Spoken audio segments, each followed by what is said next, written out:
हाँ तो मेरे प्यारे साथियों, आप लोग कैसे हैं। अब उम्मीद करें कि आप लोग अच्छे होंगे और अपना पढ़ाई अच्छे से कर रहे होंगे।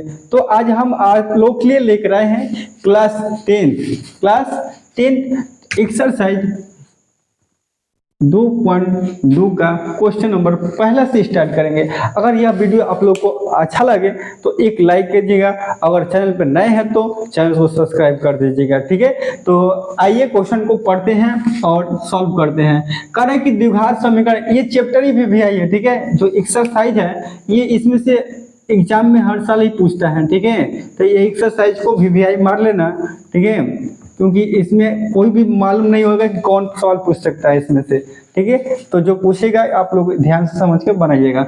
और कह रहे क्वेश्चन, निम्नलिखित द्विघात बहुपदों के शून्यांक ज्ञात कीजिए और तथा शून्याङ्कों के बीच के संबंध की सत्यता की जांच कीजिए। यानी इसका शून्याङ्क भी पूछा है और इसका भी जांच करके भी बताना है कि यह शून्याङ्क सही है या गलत है। ठीक है, तो आइए हम चलते हैं, सॉल्व करते हैं इस सवाल को। देखिए यहाँ पे जब भी इस टाइप का क्वेश्चन आएगा तो यहाँ पे इसका गुणनखंड करना है पहले। ठीक है, इस बहुपद का गुणनखंड करेंगे। ठीक है, द्विघात बहुपद है ये। तो देखिए यहाँ पे शुरू वाला अंक लास्ट वाला अंक से इस सवाल में गुणा किया जाता है। ठीक है, इक्वल में मान लीजिए अपने से 0। ठीक है, शुरू वाला अंक लास्ट वाला से गुणा करेंगे कितना होगा। तो शुरू में क्या दिया है, कुछ तो एक छिपा, एक्स में क्या होता है, एक छिपा रहता है। ठीक है, एक्स का कोई मान नहीं होता है, यक्स में एक छिपा है। यक्स में गुणा करेंगे यानी 1 में गुणा करेंगे 8 में 8 होगा। 8 में ऐसा अंक गुणा है, गुणे करने पर 8 रहना चाहिए और जोड़कर घटाकर बीच में -2 लाना है। ठीक है, जोड़कर घटाकर, जोड़ो या चाहे घटाओ, लेकिन हमको क्या जाना है, यहाँ पे -2 चाहिए। ठीक है, तो 8 में 2 का ऐसा अंक ढूंढना है, गुणने करने पर 8 ना चाहिए, जोड़ के घटा के बीच में क्या लेना है, -2 लाना है। तो इसको 8 को नहीं आता है तो 8 को फैक्टर करो। ठीक है, 2 4 बार में कटेगा, फिर 2 बार में और ये 2। लेकिन यहाँ पे हम क्या बोले, 2 का अंक बनाना है ना, इसमें कितना आया, 3 आया ना, तो इस 3 को सिर्फ 2 को अंक बनाएंगे, यानी 2 गुणे 2 कर लेंगे, गुणे का 4, 2 4 दूना के 8, 4 में 2 घटाएंगे कितना होगा, 2 हो जाएगा ना। तो हम कैसे इसको लिखना भी सिखाएंगे, कैसे लिखना है कि x² हल कर लेते हैं। यहाँ पे हल लिख दिए x²। अब इसको लिखना कैसे ये समझाना है।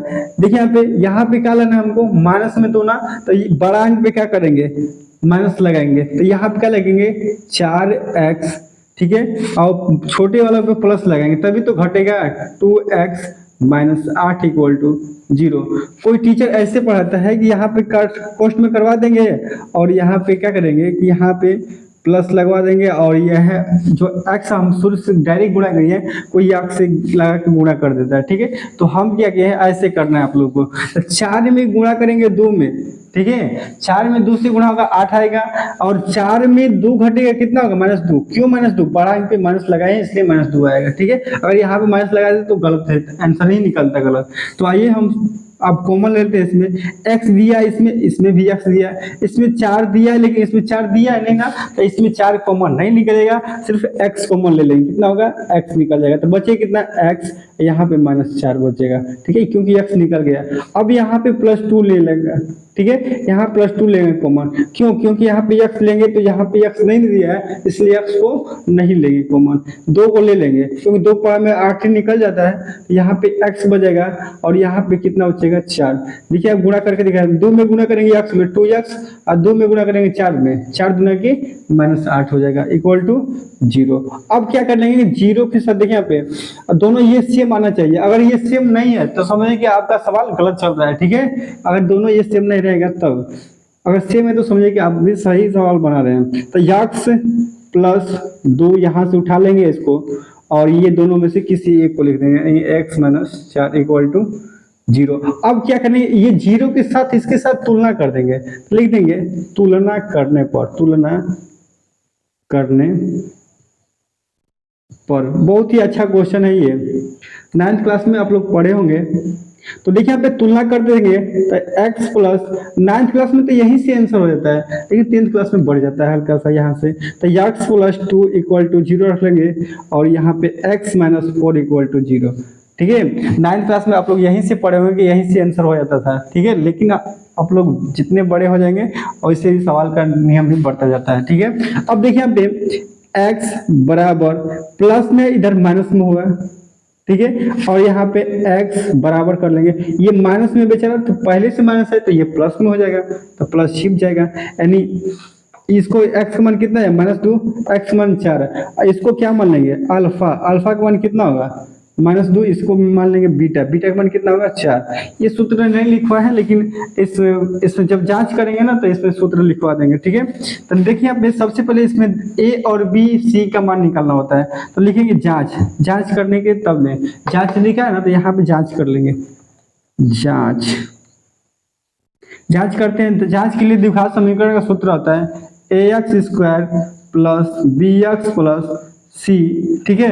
किसका समीकरण होता है द्विघात समीकरण का, शुद्ध समीकरण होता है द्विघात समीकरण, द्विघात समीकरण, ठीक है, द्विघात समीकरण। अब ये समीकरण आपको उठा देंगे, देखिए पे x² minus 2x minus 8 equal to 0, x वाला यक्स स्क्वायर के साथ तुलना करेगा, ठीक है, यक्स स्क्वायर से तुलना करेगा तो यक्स स्क्वायर कर जाएगा तो एक मान कितना होगा, एक छिपा रहता है। अब x कट जाएगा तो b का मान कितना होगा, तो b का मान -2 होगा, ठीक है, कितना होगा -2। अगर c का बात कर लो तो c वाला e वाला इसके साथ तुलना करते तो c का मान कितना होगा -8, ठीक है। यानी कैसे निकला देखिए ध्यान से, x² से x² कट जाएगा, ठीक है, a का मान कितना निकलेगा 1, क्योंकि x में एक छिपा रहता है। और देखिए यहाँ पे x से x कट जाएगा तो b का मान कितना होगा -2, और c का मान तो कुछ कटा ही नहीं है तो c का मान -8 आ जाएगा। अब इसमें जो शून्यांक पूछा है उसको निकाल देंगे, करे कि देखिए यहाँ पे बहुपदों के शून्यांक ज्ञात कीजिए और शून्यांकों तथा गुणांकों के बीच शून्यांकों का योग यहाँ पे देना चाहिए लोगों को, लेकिन शून्यांकों का योग न दिया, शून्यांकों का थोड़ा भूल गया क्वेश्चन, ठीक है। क्वेश्चन तो थोड़ा हम लोग निकाल देंगे क्योंकि इसका सूत्र याद है हमको। तो देखिए शून्यांकों का योग एक सूत्र होता है, लिख देंगे शून्यांकों का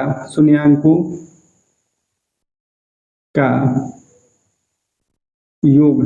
तो शून्यांकों का योग के लिए सूत्र होता है, आप लोग याद कर लेना, नहीं याद करेंगे तो -b/a होता है, -b/a होता है। इसके लिए जो सूत्र बनता है अल्फा प्लस बीटा, योग मतलब क्या होता है जोड़, यानी अल्फा प्लस बीटा बाई इतना होगा, ठीक है, अल्फा प्लस बीटा बराबर -b/a।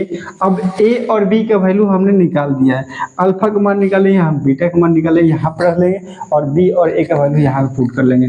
तो आप लोग देखिए आप लोग का आंसर यहीं तक दिया है किताब में, लेकिन यहाँ पे जांच कहेगा तो इस तरह जांच करना पड़ेगा, अगर जांच नहीं कहेगा तो आप लोग क्वेश्चन को यहीं से समाप्त कर दीजिएगा, ठीक है। तो आइए हम इसको सॉल्व कर लेते हैं। अल्फा का मान कितना दिया है -2 दिया, हमने -2 रखा, प्लस बीटा का मान कितना दिया 4 दिया, हमने 4 रखा, इक्वल टू बी का मान कितना दिया है -2 ना, और -2 यहाँ पे दिया है लेकिन पहले से भी माइनस है तो माइनस माइनस क्या होगा प्लस में 2 हो जाएगा, बटा में ए का मान 1 दिया है 1 रख लेंगे। अब देखिए यहाँ पे 4 में से 2 घटेगा कितना होगा 2 बराबर 2, देखिए यहाँ पे दोनों सेम आ गया है, अगर सेम डिफरेंस आता तो समझे कि हमारा आपका गुणनखंड गलत था, ठीक है।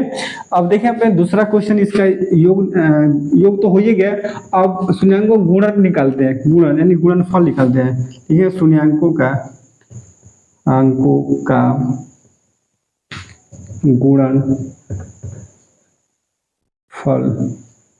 गुणनफल चाहे गुणन कर देंगे, c/, क्या होता है ये होता है गुणनफल का सूत्र होता है, शून्यांकों का योग का सूत्र होता है ये। अगर क्वेश्चन में पूछेगा शून्यांकों का योग का सूत्र क्या होता है -b/a होता है, ठीक है। तो शून्यांकों का योग मतलब अल्फा प्लस बीटा, शून्यांकों का गुणनफल मतलब अल्फा इंटू बीटा, गुणन मतलब गुणा, alpha into beta equal to c/a।